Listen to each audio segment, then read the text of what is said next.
Welcome to this episode on data visualization, part of a series of short films supporting courses I teach in data science and artificial intelligence. You can find more by following me on LinkedIn or as @Binocularity on Twitter. Thank you for watching. This is an episode on the human visual system and display systems, and it covers the optical part of the pathway of a visualization communication from a machine to a human being.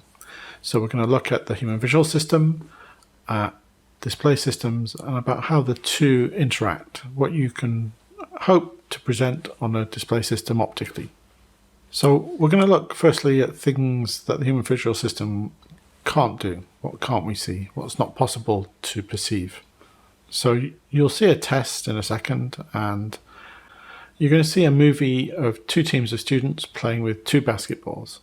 One team wearing white shirts, one team wearing black shirts. It gives you a high contrast between the players. And your task is to count how many times the white team passes the ball during the movie. This is a film from Daniel Simmons, and it's The Monkey Business Illusion. Okay, well, I hope you enjoyed watching that. Now the question is, how many times did the white team pass the ball? So go back through the movie, look out for things that are not basketballs and are not people, and see what you see this time. And roughly a half of you will see something quite different to the thing that you saw on the last time you looked at this. So the eye doesn't see everything. The brain doesn't perceive everything. You don't think about everything you could think about at a moment in time, even in the area you are in and you're looking at, let alone all the other parts of the world around you. So we're going to look at the limits of the visual system. You'll probably be very familiar with this, but this is just a beginnings of a discussion about light. So light's visible electromagnetic radiation. It's part of a whole spectrum of electromagnetic radiation, going from infrared on one side to radio waves on the other side. There's a whole range of wavelengths. And the visible spectrum is quite a small part of that, but the eyes are designed to detect this in a range from about 380 to 760 nanometers. So that's very, very small wavelengths. The eye is the first point at which light enters the perceptual system. It comes through the pupil, it comes through the lens. The pupil's job is to control the quantity of light coming through so that you see a reduced or increased brightness in a scene equally well on the back of the retina. The lens's job is to focus, and focusing actually only works for young people, and once you get over the age of about 40, your lens stops being flexible enough to do the focusing, and then you will often either need short range or long range correction for reading or for driving, depending on which way it goes. But in a younger person, your lens is flexible and will control light such that a focused image appears on the retina, so a clear, sharp image on the retina. We talked about the retina. It's a very sophisticated organ. It does a lot of functions on light that help you see things. But for now, we'll just treat it like a camera film. It detects an image and it sends it through the optic nerve back through into the perceptual and cognitive systems in the brain and the mind. Okay, so here's a question. Which of the orange coloured circles looks the biggest to you? You're probably going to say right. Well, perhaps it's not obvious, but they're both the same size physically on the screen. And the difference comes about because you make relative judgments of size relative to the environment in which something appears. So, first, perceptual cue, size. We can't rely entirely on our perception of size. This is an image which, how you perceive it does depend on the size of display, but if you're viewing this on a desktop PC or a laptop or even a mobile phone, you'll probably see motion in it. It's not a video, it's a still image. If you try and stabilize your eye, so stare at a single grain of rice on here, the illusion stops. And it's a function of peripheral and central vision. But imagine you're a microscoper looking down a microscope counting cells. And they suddenly start moving. How do you know that movement is the cells? Perhaps they're alive and moving, or just a feature of your perceptual system. Okay, so we've looked at size, we've looked at motion. This is brightness. you're getting the hang of it probably by now. Which square is brighter, A or B? Answer, they're the same brightness. It's the relative environment around them which gives you a perception of difference between brightness on square A and square B. If we join them together, it helps you see that because the whole area now has the same brightness. And if you measure this with a luminance meter rather than judge it by eye, you can tell that exactly the same value of grayscale on the screen. Here's another similar illusion. If you're using gradients in images and in backgrounds, which is quite common, a sunset type gradient across the back of an image, anything you put in front of it will appear differently bright. Now you can use this in a design to highlight something, or you can realize that if you're trying to convey information with a brightness level, the relative brightness judgment that you make may not be accurate. So watch out for gradients in backgrounds. Size, brightness, motion, color. How good's color perception? You probably feel it's quite good for most people. Some people have a deficiency, red green deficiency. Some people are colorblind. Very few people, in fact, are colorblind. In this test, we're going to look at these grey squares, and it's important to try and keep an eye on them. I'll try and point them out in a second.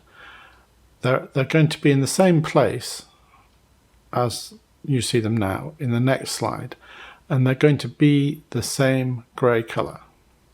I emphasize that. Okay, so now we move to the next slide. So you'll probably see here some blue squares, and you'll probably see here some yellow squares. That is, you'll perceive them to be blue and yellow, and you may not believe it. They are exactly the same as they were on the previous slide. I'll go back. This grey colour hasn't changed. And if we zoom in enough, you'll be able to see that. So the question is, what's going on here? And what's going on is, if you look at the surround, one of them looks quite yellow, one of them looks quite blue. The illuminant, the light source illuminating this scene, has been designed to be different in each case, in the sense that one of them is a blue light, one of them is a yellow light. Now, your brain looks at this and says, okay, I'm seeing a square. The colour I'm seeing for that square is grey, but the scene is entirely yellow, illuminated by a yellow light. Therefore, if I'm seeing a grey square when it's illuminated by a yellow light, actually in real life it must be a blue square. So I'll tell you it's a blue square, and it is almost impossible, if not actually impossible, to change your mind's view of that fact. And similarly on the other side, the scene is illuminated with a blue light, and your brain's saying, oh, it's a grey square, it's illuminated by a blue light, it must be yellow. So it corrects for you to a colour that it thinks it must be. We know that it hasn't changed from this colour. This is Retinex theory, illuminant theory. Land, who invented Polaroid, discussed it, and others too. Okay, 3D. Well, I think the 3D illusions are quite well known. This is the Ponzo illusion. The two rectangles on the left are the same size in screen space, but because they're put into a 3D view, your brain interprets them in perspective. And this is an important thing to remember. The brain works in 3D. It doesn't work in 2D. Flat screens are not natural perception. I mean, it can do it, but it's not a natural environment for perceiving things in. And very often you'll perceive things as within a 3D context. And this illusion works even if you draw two very abstract tram lines. I'll show you a couple of films, or there'll be a couple of links to a couple of films now. One, the Charlie Chaplin film, one that Ames window, and both of these illustrate in real-world scenes how, in the Ames window case, you use perspective to judge the shape of something.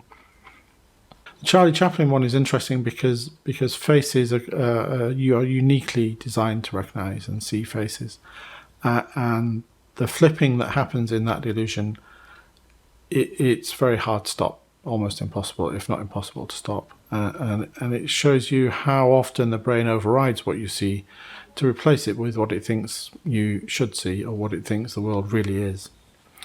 So perception from this is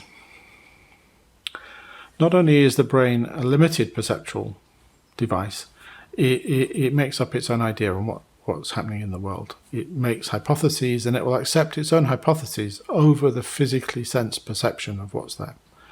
if you remember the grey squares in the coloured cube, it will take its own perception of yellow or blue over the actual physical colour of grey. So why study it? If we're doing visualization, we want to produce visuals and digital images.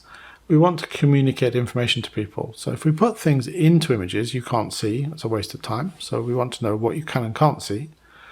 We want to avoid creating odd distractions in images that influence perception. And we also need to be very aware of creating a false impression of information. We've seen something of human perception. If you want to understand more, there's a whole branch of psychology on vision and visual cognition, how we perceive and understand images and understand how we use images in decision making and in actions that we take. We'll now move on to look at the canvas, the electronic displays that we draw our pictures for. Here's some examples. Desktop monitors and TVs these days are extremely good at very high range of colours, very high resolution, and quite a good range of brightness. Not really real world brightness, but still you can get pretty bright pictures on modern monitors. Tablets and mobile phones are a whole new class of displays in the last 10 or 15 years. Very high resolution, very close to the eye, slightly different features to TVs, but from a visualization viewpoint, not so different. A lot of the difference is perhaps to do with the interaction that you might be able to use on a tablet or a phone.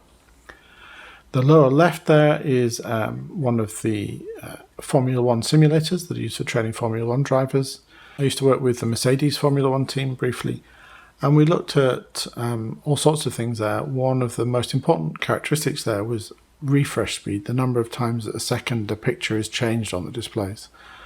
And that's because when you're simulating or driving around a corner of a Formula One car, the background, the distance background, can move so quickly that it breaks up in a very difficult way. VR headsets are interesting. They try and produce a wraparound experience, not unlike the Formula One projection displays, but by wearing them on your head. There's a lot of reasons why that's not a good ergonomic idea, but it's a very popular idea in the literature and a very popular idea in culture that you could have your own view of everything. It's really quite difficult to achieve a good view for these systems, though, in a cheap system. There's some very expensive systems which work very well. So, the very basics of a display, there's this thing, a pixel, which is a small element on the display.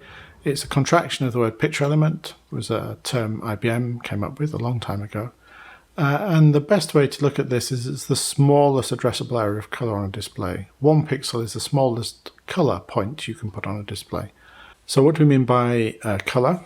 We've seen color perception doesn't always work, but in most electronic systems, color is produced by a mixture of 3 primary colors, red, green, and blue, and they're added together to create the sensation of any other color that you need. So red and green, for example, will give you yellow, and this additive color system is usually the one that works in displays.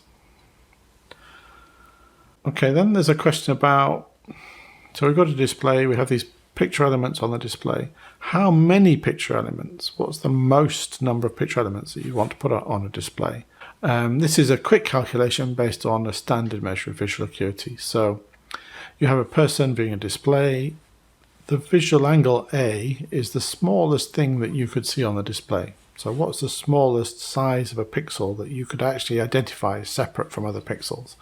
If A, the visual acuity, is 1/60th of 1 degree, so 1 arc minute of angle, which is quite small, then the smallest pixel size that you should be able to see on a display is 0.09 millimeters. So a standard 2 million pixel desktop display will have a pixel size of about 0.3 millimeters. So your standard PC monitor or Mac monitor will have this. So that's about 3 times higher than the acuity of 1 arc minute would suggest we need. So you could have at least 3x3, which is 9 times the number of pixels on a screen than a HD 1920 by 1080 display would give you. So you could easily get 5760 by 3240 pixels on a display, 18 megapixels.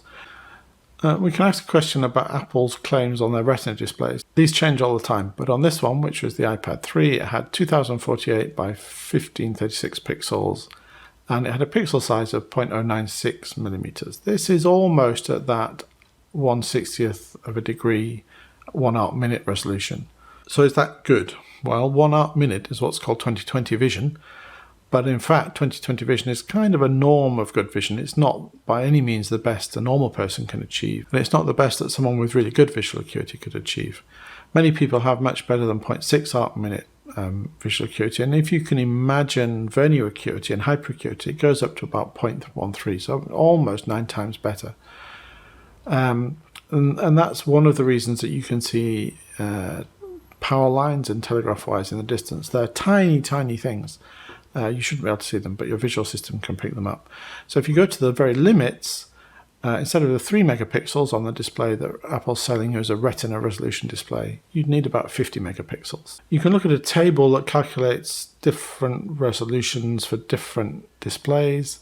And if I look at the Samsung Galaxy Tab, the Dell desktop monitor, and the Samsung TV, there's only one of them in one viewing condition that actually gets to the limit of human visual perception. And that's the Samsung TV when you're sitting about 1.72 meters from the display. And that's because the further back from the display you get, the smaller the visual angle of the pixels. So they eventually reach the limit of visual perception. And if we're talking about 1 arc minute, which is 20/20 vision, which as we've said is just normal rather than the best, the Samsung TV is the only one that reaches that. Another feature of brightness is display brightness. Brightness is a very subjective thing, and it depends on the brightness of the environment. If you sit in a dark room and switch your mobile phone on, it will look extremely bright, painfully bright even.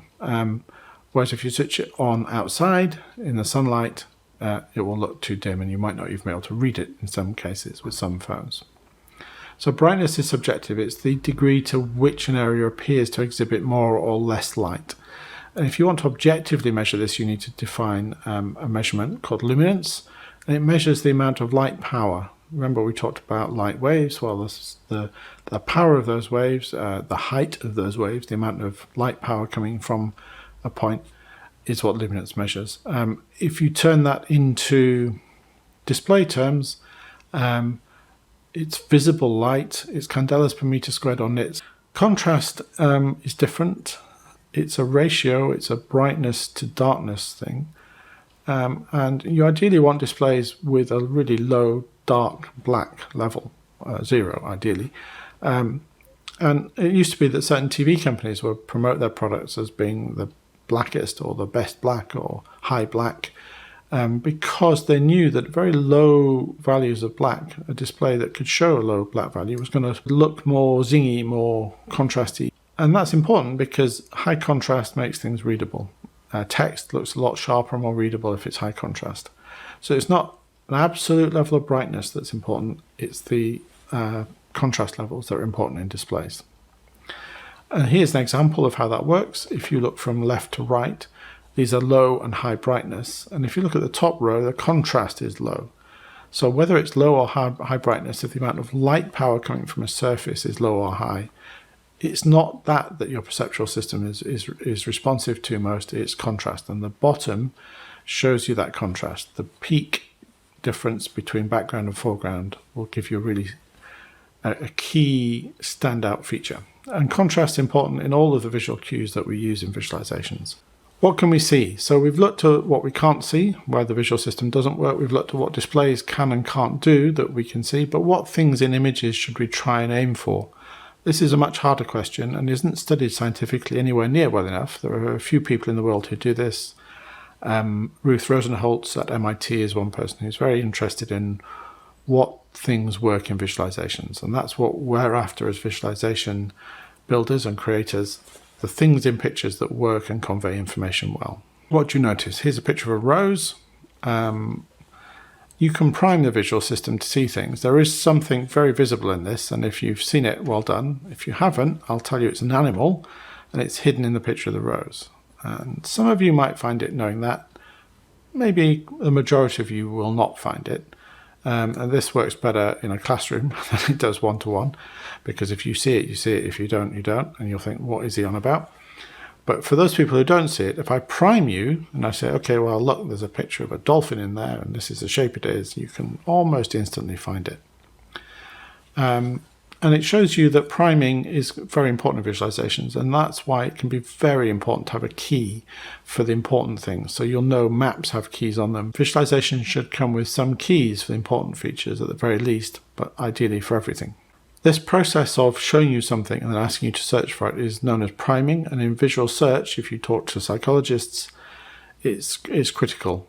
But it's important to know that you're most efficient at only searching for a single type of feature or a single thing at once. If you ask people to search for things that have two features that are a conjunction of visual features, so you say, for example, look for all of the blue colored triangles in the image, that will slow you down more than if you said look for all the triangles or look for all the blue things. We touched on what you remember when we talked about Michelle Borkin and her work on naturalistic elements in images to make them memorable.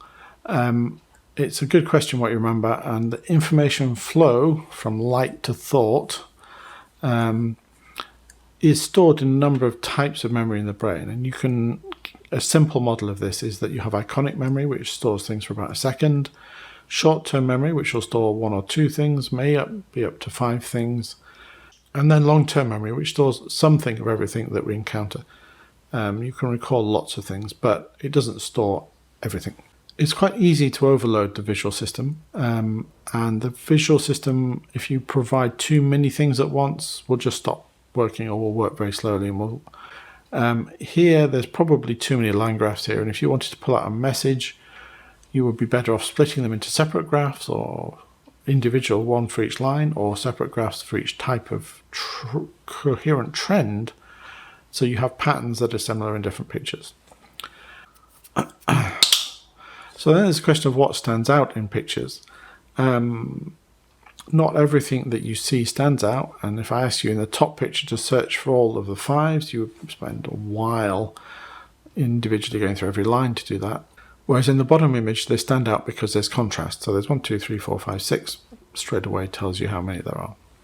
This notion of pop-outs are very important characteristics of the visual system, and it's a contrast thing. What feature contrast you use to make it happen is a design decision. I mentioned Ruth Rosenholz's work at MIT.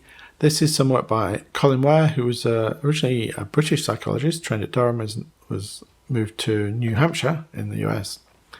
And he's looked at all the possible visual cues that will stand out from a background. And you can see, I'll just pick out a few, the grey value, whether or not you've got a sharp vertex, whether or not something is concave or convex, whether it's got a shadow or not, but also some more complex ones like is a shape blinking, is it moving a different direction, or is it moving a different phase to other things. So pop-out is usually best when there's a single feature you want to highlight. Do all differences work? Well, here there is an inverted T. It's actually not as easy to find as the big bold T. So not all contrasts work equally well, and you need to check whether you've got enough Q contrast for something to stand out if you want it to pop out from the rest of a visualization. Okay, question. Can you do pop out better? Can you learn? Well, it seems unlikely at the moment that we don't think you can improve your pop out abilities. We have to design them into images and make sure we keep them there. If you want an urgent, important thing to stand out, make sure you use a visual cue channel that will pop out automatically. Don't rely on people learning it over time. So this simple example here, try and find all the 6s, is just as hard as the 5s on the previous page, but find the dot, you'll see it straight away. So if you highlighted the thing you're interested in with a dot, in this case, you'd always find it quickly. Here's a bit about Q combination and an image about that. There are, in here, green circles and green squares. You will find it hard to find all the green squares. There's 3 of them, 2 in the bottom right and 1 in the top left. So this Q combination doesn't always work well. You can see the red things and you can see the green things. You might be able to see the squares versus the circles, but to find the conjunction, the square that is green, as opposed to all the squares that are red. That's a bit harder. So that's something known as the dual target cost. So in fact, if you add any number of visual cues above 1, it's usually going to make it harder for you. But where can you combine cues? Well, these are some that Colin Ware tried out, and these are all designed to be independently searchable in the same image. So you could easily find them if you showed them in the same diagram. Okay, so to wrap up, what are the key points to understand about the human visual system? It's limited. I think that's the key point to understand. Short-term memories have got a limited capacity, so don't show people a lot of information all at once. Show them small chunks. 3, 4, maybe, not many more than that. Visual search is a mechanism you primarily use to see, so you hunt for things in pictures, but actually you also see in the periphery, and you can see what you are seeing around the point you're attending to in parallel with the point you're attending to. And it's particularly the case if motion happens in your peripheral vision. That's a great pop-out effect. Okay, well, thank you for that. It's a fascinating area which we've only touched on tiny parts of, and if your visualizations are going to work in the future, keep your eye on the psychophysics and the measured literature, the scientific literature about what you can and can't see. It will help guide you through the process of making visualizations that work well.